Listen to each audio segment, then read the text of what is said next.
Thank you.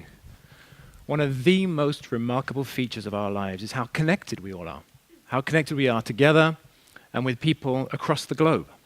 Every aspect of our social, our cultural, and our economic lives is interconnected. Consider the clothes you're wearing today. Where were they made? Where did they come from? Think of the food that you ate. Where was it grown? Consider the technology that you use to stay connected with your family, with your friends. The flights that you take to visit different parts of the globe. We are entirely connected. Our global civilization depends upon the flows of energy, of information, of commodities, and that's what defines our society. Take a look at this image. This is a stunning picture. This is the signature of human connectivity across the globe. You can see in yellow that the yellow points represent our urban centers, our cities. You can see they're connected in blue by the shipping routes, in white by the airways and the air network, and in green by the global network of roads. They span the 6 continents that you can see on this image. It's remarkable. This connectivity defines our time. But whilst we connect our societies at ever-increasing paces, we are disconnecting nature. This is the flip side of what we're doing as we connect our society. We convert the land cover. We're converting the surface of the land to make space for the food we need to eat, to develop the cities and the transport networks that define our connectivity. What you see here are snapshots of forest fragmentation. Forests are typically the first things that get removed to make space for our lives. What you see here are 2 features of forest fragmentation. You see lots of fragments here to the left, tiny islands of forest in a sea of agriculture. And to the right, you'll notice that we create these edges, that the forest is directly in contact with human activity. And this process of deforestation and fragmentation erodes our ecosystems. It erodes the biodiversity, and it makes them less resilient. But it's difficult to get a sense of the effects of fragmentation and how the process of fragmentation unfolds from a photo. So let me show you a video of that, a short 40-year history of the process of fragmentation that will happen in the central Amazon, in a state in Brazil called Rondônia. And over 40 years, there was the loss of 70,000 kilometers squared of forest. So I'm going to show you, you'll see we're going to zoom in, thanks to technology from NASA. We're going to zoom in to Rondônia. Look out for the top right-hand corner of the image, where you'll see a road that makes an incursion into the area. Look at the top right. And what you'll see is a fishbone pattern of deforestation. As the road comes in, the forest is cleared for farms and for ranches, and we create this sea of isolated fragments of forest. This pattern of fragmentation is disconnecting nature. This is how we disconnect nature. But how important is this? Is it universal? Is it a global phenomenon, or does it only happen in the Amazon? Well, Joe Sexton and his colleagues at the University of Maryland and a big team of global fragmentation scientists that I'm part of have tried to calculate how the scale of fragmentation on planet Earth. It turns out that right now, 70% of the world's forests are within a kilometer of an edge, of a human edge. 70%. And 20% of those forests are within 100 meters of human activity. So global fragmentation is here, it's widespread, it's happening in the boreal forest, it's happening in the tropics, it's happening in Southeast Asia, Africa, and South America. So this disconnection of nature is a real phenomenon that opposes human connectivity. This opposition, this antagonism between human connectivity and nature's connectivity is what I call the connectivity paradox. We need human connectivity. It defines our society. But we also need ecological connectivity because it's what makes the biosphere resilient. And so this connectivity paradox is something that's made up of a threshold. We call it a tipping point when sudden events happen. When we pass through a threshold of human connectivity, we see the collapse of ecological connectivity. And this nonlinear shape here makes it difficult to predict when we've gone too far in our own human connectivity. And we have to be able to predict when that'll happen so that we can better manage and restore our ecological connectivity for our well-being. So what are some of the consequences of this collapse of ecological connectivity? What does it mean for us and for our ecosystems? Well, fragmentation scientists like myself, over decades and decades, have been studying the impacts of forest fragmentation. We do whole ecosystem experiments, right? Physicists accelerate particles to sublight speeds, round and round and round. Well, fragmentation ecologists study what happens if you create whole ecosystem fragments. And we study the patterns of biodiversity change, and we study the patterns of stability of the system and the capacity of an ecosystem to absorb stress. So what you see here is a typical pattern of what happens as we lose species through time after we isolate a fragment. So you'll see that it happens over decades, and that often we lose maybe half, as much as 90% of the species that are inhabiting those forest fragments. And this is happening globally. But there is some good news. We know from research in my lab at McGill University and from other labs around the world that if you reconnect forest fragments, if you reconnect nature, you can recover that biodiversity. You can recover the resilience of those ecosystems, and you can make them more adaptive so that they can readjust and rebound in the face of environmental stress. So this would suggest that we can work on ecological connectivity, not only for nature's sake, but for our sakes. We benefit from connectivity to nature when our children don't spend enough time in nature. Right? They have problems holding their attention, problems of obesity, depression. They don't use their senses are not stimulated enough. This idea of nature deficit disorder is a cost of isolating our society from nature. But we also know that when you look at urban societies across different income groups, that there are effects on our own adult cardiovascular health, our mental health, and so it's essential that we maintain connected to nature as a society. So connectivity science is a mature science, it's profound, and it's potentially practical. We can potentially use it to reconnect nature and to try to mitigate some of the negative impacts of human connectivity. That's what we want to do. That's what I want to do as a researcher. So how can we solve this connectivity paradox, right? We're in a situation where potentially our ecosystems and our societies are at tipping points, and we want to be able to prevent that from happening. About 3 years ago, I received a very scary phone call that was essentially inviting me out of my safe ivory tower. I got a phone call from the Quebec government that said, Andy, we've been looking at your research on connectivity science. We'd really like you to try and solve the problem of forest fragmentation and biodiversity loss around the city of Montreal. We'd like you to come up with a plan. Could you design a network for this city of 3.5 million people in a region of 22,500 square kilometers?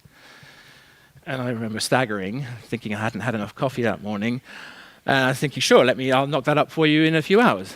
I don't really remember much of the details of that phone call after that point, because I was struck by the scale of what I was being asked to do. I had created this worldview of, connectivity. I was happy in my worldview in my ivory tower. And now I was being asked to apply it. And that was scary. I felt like this problem was a juggernaut, right? And I was the deer caught in the headlights of this juggernaut. So I took the day to think about it, had more coffee, and it turns out that I decided, you know what? I've been working on this connectivity science for 15 years, right? I think it's profound, but I think it's practical. If I'm not going to do it, if I'm not going to make a first stab at providing a solution to the connectivity paradox, then who is going to do it, right? At some point, you have to step to the plate. So that's what we did. And that was about 3 years ago.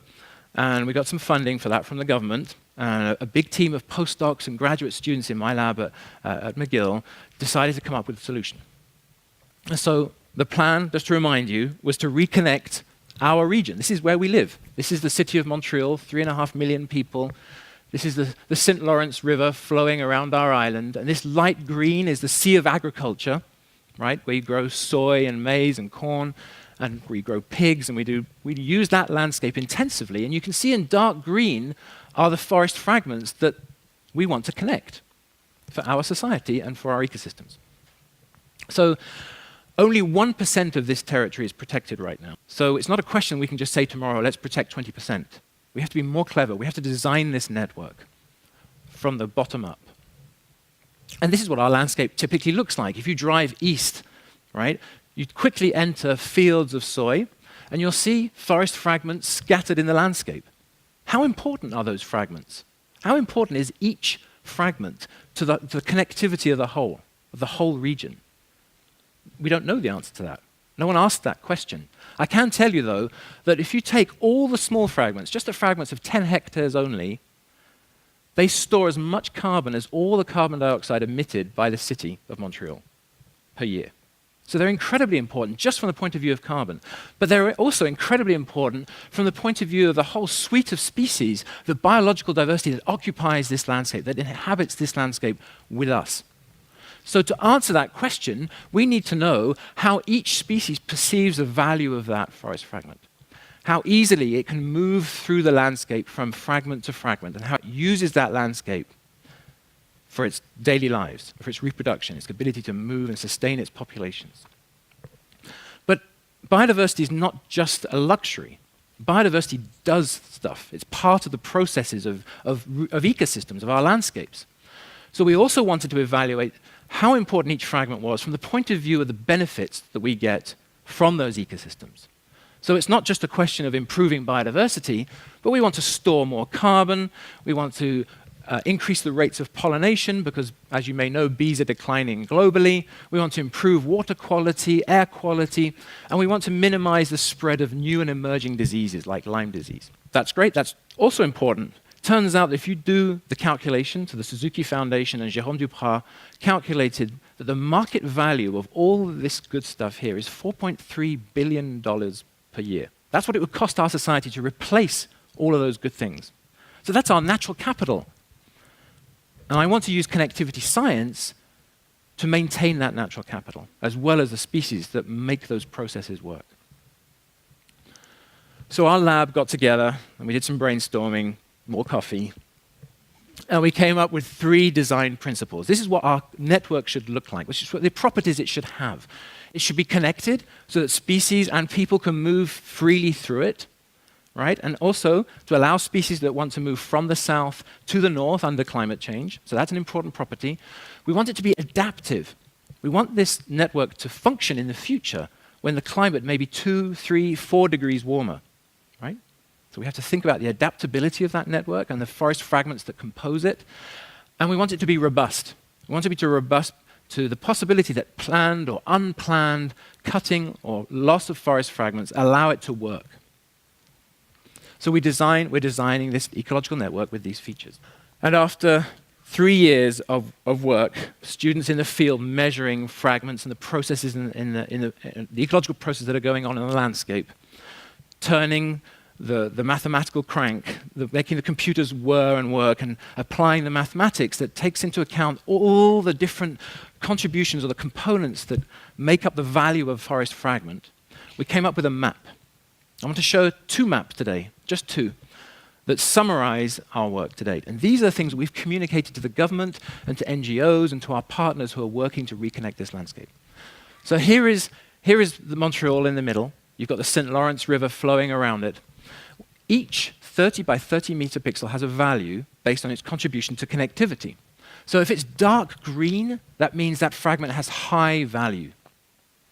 If it's red, that means there is low connectivity. It's very hard for life to traverse those regions. So obviously, if you're in the middle of an agricultural zone, most organisms have trouble making their way through it. And so you'll see that there are regions of high connectivity, forest fragments that are making a big contribution to biodiversity and ecosystem services, and others that are not. If you wanted to, you can download this map from our webpage, and you can put it into Google Earth, and you can zoom in to your backyard, or your nearest recreation, your park, or your playing field, and you can look to see the contribution of that fragment of green space to the overall region.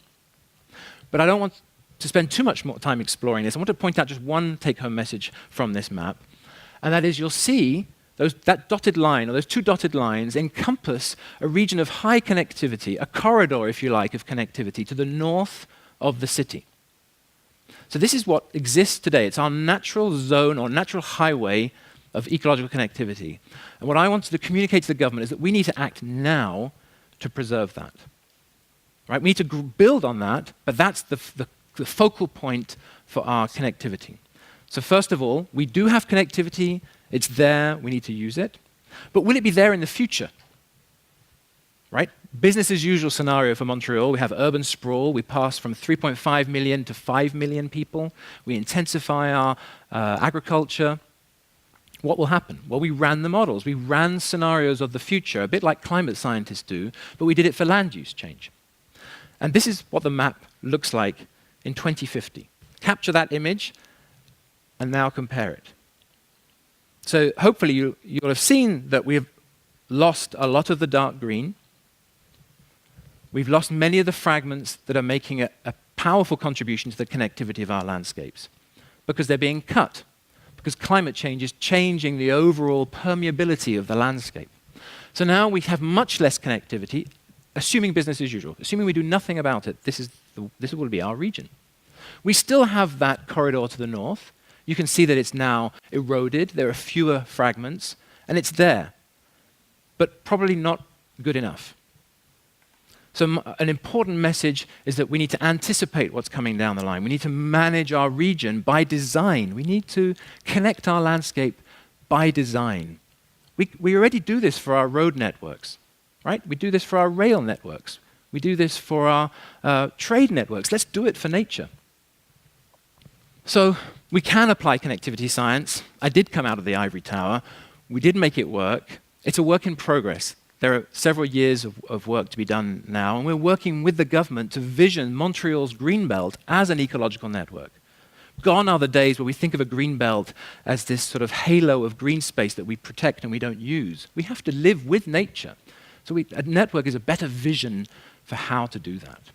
And we can, I think, if we work city by city, we can solve the connectivity paradox.